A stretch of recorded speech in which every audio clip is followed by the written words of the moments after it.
Hello guys, welcome to my YouTube channel Asmat Vlogs. So guys, এতিয়া আপোনালোক দেখাবলৈ গৈ আছে এখন ধাননি পথাৰ আৰু ধাননি পথাৰখন চাই আপোনালোকৰ কেনেকুৱা লাগে মোক ক'ব আৰু সম্পূৰ্ণ ভিডিওটো আপোনালোকে মোৰ লগতে থাকক আৰু সম্পূৰ্ণ ভিডিওটো চাই থাকক।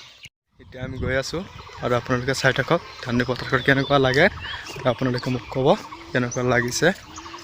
তো গাইজ ফাইনেলি লাহে ধান খেতি আহি পালো এতিয়া আৰু অলপমান লাগিব আৰু 2 মিনিট মান লাগিব 2-1 মিনিট মান লাগিব আপোনালোকে চাই থাকক আৰু আমি গৈ আছো আপোনালোকক দেখাবলৈ চেষ্টা কৰিম।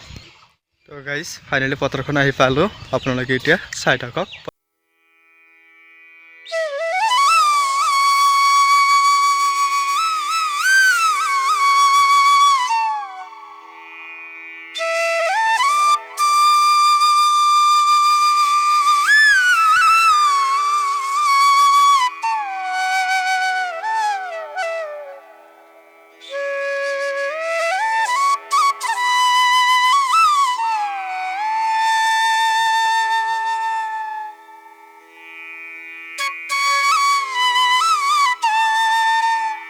মানুহে কিমান কষ্ট কৰি খেতি কৰি থাকে পিছত আপোনালোকক পিছত এটা ভিডিওত আপোনালোকক দেখাই থাকিম আৰু এতিয়া চাই থাকক আমি আগুৱাই যাই থাকিব।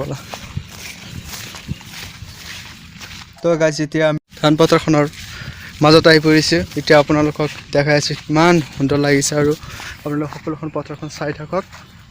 চাইটো কিমান ডাঙৰ পথাৰ এখন এতিয়া আমি আগুৱাই যাই থাকিম আৰু দেখাই থাকিম আপোনালোকক আপোনালোকৰ লগত থাকক।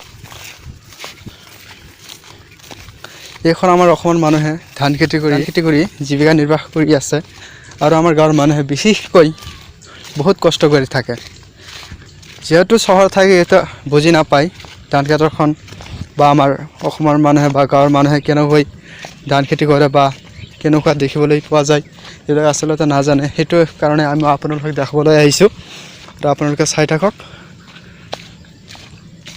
হয়তো চহৰৰ মানুহে এনেকুৱা খেতি বাতি কৰি নাপায় আৰু ইয়াতে নুবুজে কিমান গাঁৱৰ মানুহৰ কষ্ট সেইকাৰণে আপোনালোকক দেখাবলৈ চেষ্টা কৰি আছে আৰু নাজানো আপোনালোকে কমেণ্টত কি ক'ব আৰু কি নক'ব সেইটো আমি নাজানো কিন্তু আপোনালোকে সম্পূৰ্ণ ভিডিওটো চাই থাকক পিছত যি ক'ব লগা আছে ক'ব আপোনালোকে। সেই ধান খেতিখন কৰিবলৈ প্ৰথমে হাল বাৰি খেতখন চপোৱা হয় তাৰপিছত পানী দিয়া হয় পানী দিয়াৰ পিছত আকৌ চপোৱা হয় ৰোৱনি কৰা হয় ৰোৱনি কৰাৰ পিছত সাৰ পানী সম্পূৰ্ণ দিব লাগে। এই চাই থাকক আপুনি যে সেইফালে সাৰ দি আছে এজন মানুহে এই চাই থাকক এই যে এজনে সাৰ দি আছে কিমান কষ্ট কৰি থাকে এই ৰ'দৰ ভিতৰত সাৰ মাৰি আছে।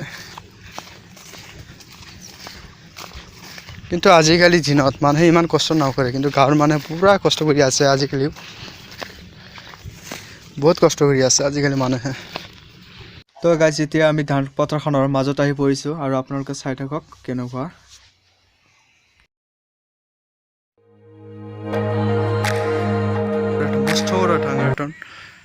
ৰোৱনী পথাৰ কৰিছে আৰু এইখন চাবলৈ বৰ ধুনীয়া লাগে যেতিয়া আপুনি ইয়াতে আহিব বা যিটো আমি ঠাইত চাই দেখি আছোঁ বহুত উপভোগ কৰি আছোঁ আৰু বহুত আনন্দ লাগি আছে কাৰণ চাৰিওফালে ধাননি আৰু দেখিবলৈ বৰ সুন্দৰ লাগি থাকে। আপোনালোকে চাওক কেনেকুৱা লাগিছে আৰু আপোনালোকে ভিডিওটো চাই থাকক নহয় কেনেকুৱা লাগিছে আৰু আমি ইয়াত আহিছোঁ বহুত আনন্দ পাই আছোঁ আৰু চাই বৰ ভাল লাগিছে।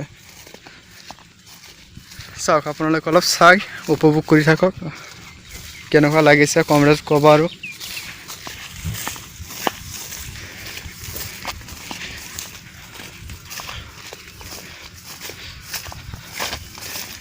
আজি এইখিনিতে ভিডিওটো সমাপ্ত কৰিলোঁ।